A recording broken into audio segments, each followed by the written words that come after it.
ಜೋರಾಗ noise ಜಾಸ್ತಿ ಅಲ್ಲಪ್ಪ. ಇಡಿಗೆ ಹೋಗಿ ಬಂದ್ಮೇಲೆ ಜೋರಾಗಿ ಮಾತಾಡಕ್ಕಾಯ್ತದ?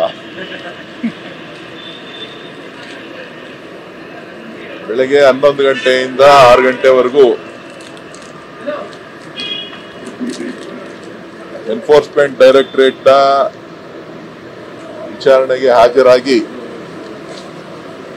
ಅವರು ಕೇಳಿರುವ ಎಲ್ಲ ಪ್ರಶ್ನೆಗಳಿಗೆ ಉತ್ತರವನ್ನ ಕೊಟ್ಟಿದ್ದೇನೆ. ಒಂದಷ್ಟು ಮಾಹಿತಿಯನ್ನ ಕೇಳಿ ಮತ್ತೆ ಹಾಜರಾಗಬೇಕು ಅಂತ ಹೇಳಿ 8ನೇ ತಾರೀಕಿಗೆ ಹಾಜರಾಗಬೇಕು ಅಂತ ಹೇಳಿ ತಿಳಿಸಿದ್ದಾರೆ. ಸೊ ಅವರು ನನಗೆ ಕಾಲಾವಕಾಶ ಕೇಳಿದ್ರು. ನಾನು ಒಂದು 10 ಡೇಸ್ ಆದ್ಮೇಲೆ ಕೊಡಿ ಅಂತ ಕೇಳಿದೆ. ಸೊ 8ನೇ ತಾರೀಕು ಕೊಟ್ಟಿದ್ದಾರೆ. 8ನೇ ತಾರೀಕು ಮತ್ತೆ ಹಾಜರಾಗಲಿಕ್ಕೆ ತಿಳಿಸಿರೋದ್ರಿಂದ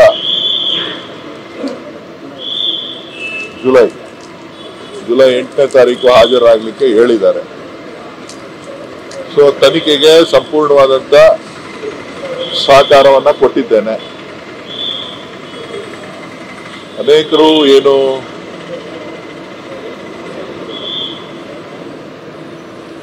ನನ್ನ ಹೆಸರನ್ನ ದುರ್ಬಳಕೆ ಮಾಡ್ಕೊಂಡಿದ್ದಾರೆ. ಆ ದುರ್ಬಳಕೆ ಮಾಡ್ಕೊಂಡಿರೋದ್ರಿಂದ ಕೆಲವರೆಲ್ಲರೂ ಕೂಡ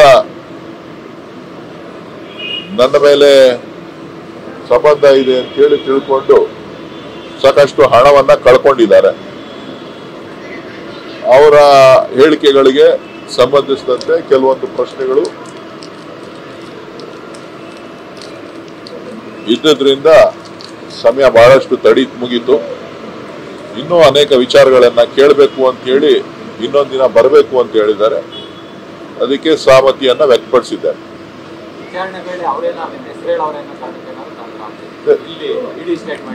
ಇಡೀ ಸ್ಟೇಟ್ಮೆಂಟ್ ನಲ್ಲಿ ಕೆಲವರೆಲ್ಲರೂ ಕೂಡ ನನ್ನನ್ನ ಹೆಸರುಗಳನ್ನ ದಾಖಲೆ ಮಾಡಿರೋದ್ರಿಂದ ಆ ಒಂದು ಹೆಸರಿನ ಜೊತೆಗೆ ಅವರು ಬೇರೆ ವಂಚನೆ ಮಾಡುವಂತ ಸಂದರ್ಭದಲ್ಲಿ ಬೇರೆ ರೀತಿಯಲ್ಲಿ ಏನೇನು ಹೇಳಿದ್ದಾರೆ ಅದಕ್ಕೆ ಸಂಬಂಧಪಟ್ಟಂತೆ ಕರೀತಾರೆ.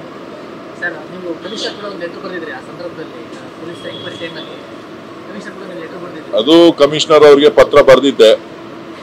ಕಮಿಷನರ್ ಅವರು ಏನ್ ಮಾಡಿದ್ದಾರೆ ಅಂತ ಗೊತ್ತಿಲ್ಲ. ಆ ವಿಚಾರವಾಗ್ಲೂ ಕೂಡ ಅವರು ಕೇಳಿದ್ದಾರೆ. ಅದನ್ನ ತಿಳ್ಕೊಂಡು ಮತ್ತೆ ಮಾಹಿತಿಯನ್ನ ಅವ್ರಿಗೆ ನಾನು ಒದಗಿಸ್ತೇನೆ.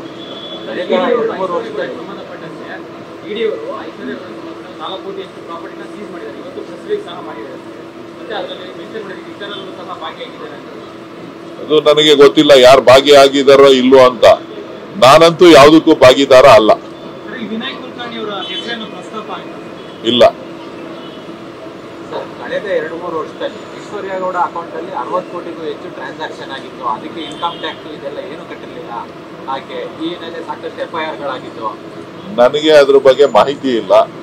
ನನಗೆ ವಿಚಾರಣೆಗೆ ಏನ್ ಕೇಳಿದ್ರು ಆ ಪ್ರಶ್ನೆಗಳಿಗೆ ನಾನು ಮಾಹಿತಿಯನ್ನ ಕೊಟ್ಟಿದ್ದೇನೆ. ಸರ್, ಒಟ್ಟಾರೆ ಈಗ ಈಶ್ವರ್ಯಗೌಡ ಅವರು DK ಸುರೇಶ್ ಅವರು ಯಾವ ರೀತಿ ಪರಿಚಯ ಇತ್ತ ಅಥವಾ ಇರ್ಲಿಲ್ವಾ ಸರ್? ನೋಡಿ, ನನಗೆ ಯಾವುದೇ ಪರಿಚಯ ಇರಲಿಲ್ಲ. ಅವರು ನನ್ನ ಕ್ಷೇತ್ರದಲ್ಲಿದ್ದರಿಂದ ನಾನು ಯಾವುದೋ ಒಂದು ಕನ್ನಡ ರಾಜ್ಯೋತ್ಸವ ಕಾರ್ಯಕ್ರಮಕ್ಕೆ ನನ್ನನ್ನು ಇನ್ವೈಟ್ ಮಾಡಿದ್ರು. ಆ ಕಾರ್ಯಕ್ರಮಕ್ಕೆ ನಾನು ಹೋಗಿದ್ದೆ.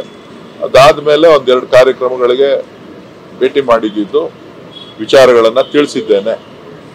ಅದಲ್ಲದೆ ಇನ್ನು ಉಳಿದಂತೆ ಯಾವುದೇ ಫೈನಾನ್ಷಿಯಲ್ ಟ್ರಾನ್ಸಾಕ್ಷನ್ ಆಗಲಿ ಚಿನ್ನದ ವ್ಯವಹಾರ ಆಗಲಿ ನನಗೆ ಗೊತ್ತಿಲ್ಲ. ಸೊ ಅದೆಲ್ಲನೂ ತಿಳಿಸಿದ್ದೀನಿ. ತನಿಖೆ ನಡೀತಾ ಇದೆ. ಅವರು ತನಿಖಾಧಿಕಾರಿಗಳು ಮುಂದಕ್ಕೆ ತಿಳಿಸ್ತಾರೆ. ಈಗ ಬೆಳಗ್ಗೆಯಿಂದ ವಿಚಾರಣೆ ನಡೆದಿದೆ. ಏನಾದ್ರು ಟಾರ್ಗೆಟ್ ಮಾಡ್ತಾ DK ಸುರೇಶ್ ಅವ್ರನ್ನ ಹೇಳಿ ಅಂತೆ ಅಥವಾ ಏನಾದ್ರು ಬೆಳಗ್ಗೆಯಿಂದ ಸುಮ್ಮನೆ ಕೂರಿಸಿದ್ರ? ಈ ತರದ್ ಏನಾರು ಆಯ್ತಾ ವಿಚಾರಣೆ ವೇಳೆ? ನೋಡಿ, ನಾವು ಕಾನೂನನ್ನ ಪಾಲನೆ ಮಾಡಬೇಕಾಗಿರ್ತಕ್ಕಂಥದ್ದು ನಮ್ಮ ಕರ್ತವ್ಯ. ಸೊ ನಾವು ತನಿಖೆಗೆ ಸಹಕಾರ ಕೊಡಬೇಕಾಗಿರೋದು ನನ್ನ ಕರ್ತವ್ಯ. ನನ್ನ ಹೆಸರಿನ ಮೇಲೆ ದುರ್ಬಳಕೆ ಆಗಿರೋದ್ರಿಂದ ಸೊ ಕೆಲವೊಂದು ವಿಚಾರಗಳಲ್ಲಿ ನಾನು ಅವರಿಗೆ ಸಹಕಾರವನ್ನ ಕೊಡಬೇಕಾಗ್ತದೆ. ಆ ಒಂದು ನಿಟ್ಟಿನಲ್ಲಿ ಎಲ್ಲ ಪ್ರಶ್ನೆಗಳಿಗೆ ಮಾಹಿತಿಯನ್ನ ಕೊಟ್ಟಿದ್ದೇನೆ.